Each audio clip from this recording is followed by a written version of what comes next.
ഇന്ന് നമ്മളിവിടെ ഉണ്ടാക്കാൻ പോകുന്നത് നാടൻ കപ്പപ്പുഴുക്കാണ്. ഇതിനു വേണ്ടിയിട്ട് ഞാനിവിടെ 2 കിലോയോളം കപ്പ നന്നായി കൊത്തി ഞുറുക്കി വെള്ളത്തിൽ കഴുകി എടുത്ത് വെച്ചിട്ടുണ്ട്. ഇനി നമുക്ക് ഒരു പാത്രത്തിൽ ഇതിട്ട് ആവശ്യത്തിന് വെള്ളം ചേർക്കാം. കപ്പയുടെ മേളിൽ വരത്തക്ക രീതിയിൽ വെള്ളം നിറയ്ക്കുക. അതിലേക്ക് ആവശ്യത്തിന് ഉപ്പും കൂടെ ചേർത്ത് നമുക്ക് അടുപ്പയിൽ വെക്കാം. ഇത് അടുപ്പേ ഇരുന്ന് വേകുന്ന സമയം കൊണ്ട് ഇതിനു വേണ്ട അരപ്പ് തയ്യാറാക്കാം. അതിനുവേണ്ടി 1 കപ്പ് തേങ്ങ ചിരണ്ടിയത്, 3-4 ചുമന്നുള്ളി, 2-3 വെളുത്തുള്ളി, കാന്താരിമുളകും, കുറച്ച് ഇഞ്ചിയും, 1/4 ടീസ്പൂൺ മഞ്ഞൾപ്പൊടിയും, കറിവേപ്പിലയും, വളരെ കുറച്ച് വെള്ളം ചേർത്ത് ചെറുതായിട്ടൊന്ന് ഗ്രൈൻഡ് ചെയ്തെടുക്കുക. ഉപ്പും കൂടെ ചേർക്കണം ഇതിൻ്റെ കൂടെ. ഒത്തിരി പേസ്റ്റായിട്ട് അരഞ്ഞു പോകരുത്, ജസ്റ്റ് ഗ്രൈൻഡ് ചെയ്തെടുക്കുക. ഇനി നമുക്ക് നമ്മുടെ കപ്പ വെന്തിട്ടുണ്ടോ നോക്കാം.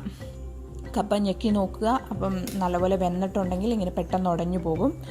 ഓക്കെ, ഇപ്പോൾ കപ്പ വെന്തിട്ടുണ്ട്. ഇനി നമുക്കിത് ഡ്രെയിൻ ചെയ്ത് ഈ സെയിം പാത്രത്തിൽ തന്നെ അടുപ്പയിലേക്ക് തിരിച്ച് വെക്കാം. അപ്പോൾ ലോ ഫ്ലെയിമിൽ വെക്കാൻ പ്രത്യേകം ശ്രദ്ധിക്കണം. ഇനി നമുക്കിതിലേക്ക് നമ്മൾ തയ്യാറാക്കി വെച്ചിരിക്കുന്ന അരപ്പ് ചേർത്ത് കൊടുക്കാം. കുറച്ച് വെള്ളവും കൂടെ ഒഴിക്കുക. എന്നിട്ട് ഒരു 2-3 മിനിറ്റ് നേരം അടച്ചു വെച്ച് ലോ ഫ്ലെയിമിൽ വേവിക്കുക. ഇപ്പം നന്നായി വെന്തിട്ടുണ്ട്.